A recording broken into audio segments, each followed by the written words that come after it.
BNP মোটামুটি ইলেকশনের জন্য প্রস্তুত, নাম আসছে, কিন্তু রাজনৈতিক বিরোধ আমরা দেখতে পাচ্ছি বিভিন্ন জায়গায়। এনসিপির সাথে, জামায়াতের সাথে বাক বিতণ্ডা তো আছেই, সেই সাথে এক ধরনের গোলযোগ আমরা দেখতে পাচ্ছি, রাজনৈতিক কিছু গোলযোগ। এটি কেন? ধন্যবাদ কাঞ্চন ভাই, ধন্যবাদ আমার সহালোক শিশির। আপনি দেখবেন এক একটা রাজনৈতিক দলের যদি বক্তব্য, তার কর্মসূচি, আদর্শ যদি এক হয়ে যায়, তাহলে তার নানা নামে দল হতো না। যেমন বাংলাদেশ জাতীয়তাবাদী দল, বাংলাদেশ নাগরিক পার্টি, তারপর জামাত ইসলাম, অর্থাৎ এক একটা দলের এক একটা আদর্শ থাকে, এক একটা ম্যানিফেস্টো থাকে, এক একটা দর্শন থাকে। যেমন আমরা কি দিয়ে রাজনীতি করি, বাংলাদেশ জাতীয়তাবাদী দল, আমাদের মূল দর্শনটা হলো আমরা বহুদল গণতন্ত্রে বিশ্বাস করি এবং আমরা জাতির পরিচয়, যে আমরা বাংলাদেশী হিসেবে নিজেকে পরিচয় দিই, বাঙালি জাতীয়তাবাদী পরিচয়, বাংলা এটা সামগ্রিক পরিচয়, এইটা নিয়ে মূলত বিএনপি রাজনীতিটা। আর দেখবেন এনসিপি একটা রাজনীতি করে, জামাত ইসলাম বা অন্য দলগুলো এক। সুতরাং এক একটা দলের রাজনীতির দর্শন, রাজনৈতিক কর্মসূচি, বিশ্বাস এক এক রকম থাকে। এখন জনগণের কাছে আপনি নানা পণ্য সাজিয়ে ধরবেন, জনগণ কোনটা গ্রহণ করে এটা জনগণের ব্যাপার।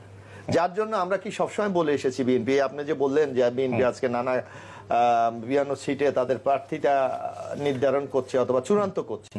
কারণ আপনার মনে আছে আওয়ামী লীগের আমলে যখন বাংলাদেশের নির্বাচনে চলে গেছিল, তখন তো আমরা একটা জিনিসের জন্য আন্দোলন করেছিলাম, যে একটি অবাধ, সুস্থ, নিরপেক্ষ নির্বাচন।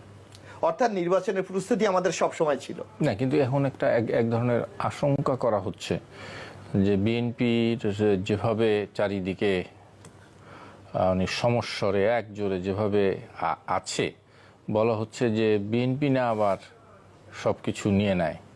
না, এখন আপনি মনে করবেন আপনার এই যে আপনাকে ম্যান্ডেট দেওয়ার দায়িত্ব কার? ভোটারদের, আমাদের জনগণ, নাগরিকদের।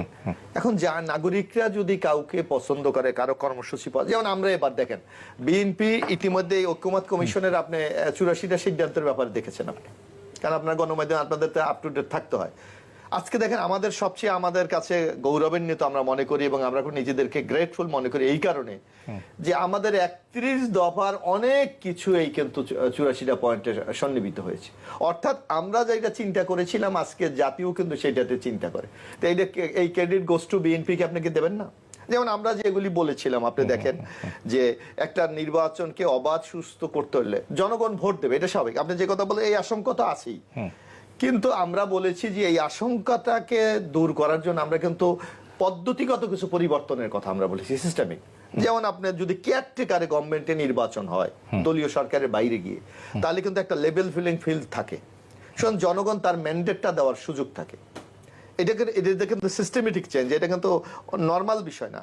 তারপর আমরা কি বলেছি যে প্রধানমন্ত্রীর মেয়াদ, আমাদের মনে আছে গত সরকার আমলে, শেখ হাসিনার আমলে আপনার এখানে আওয়ামী লীগের নেতারা বলতো আজকে 4 বারের প্রধানমন্ত্রী, 5 বারের প্রধানমন্ত্রী, who's the next? Sheikh Hasina যদি চলে যায় বাংলাদেশ কে চালাবে?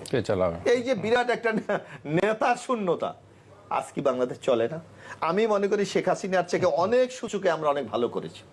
এই যে আজকে আমি নির্বিঘ্নে আপনার এখানে এসে কথা বলতে পারছি, আওয়ামী লীগের আমলে আমি ফিরেছি। এই যে আমি গেট থেকে আমি অ্যারেস্ট হবো কিনা, আমি গুম হয়ে যাব কিনা, আমার নামে মিথ্যা গায়েবী মামলা দেওয়া, এই যে সিস্টেম, এইগুলি আমরা পরিবর্তনটা করতে চাই। নিশ্চয়ই।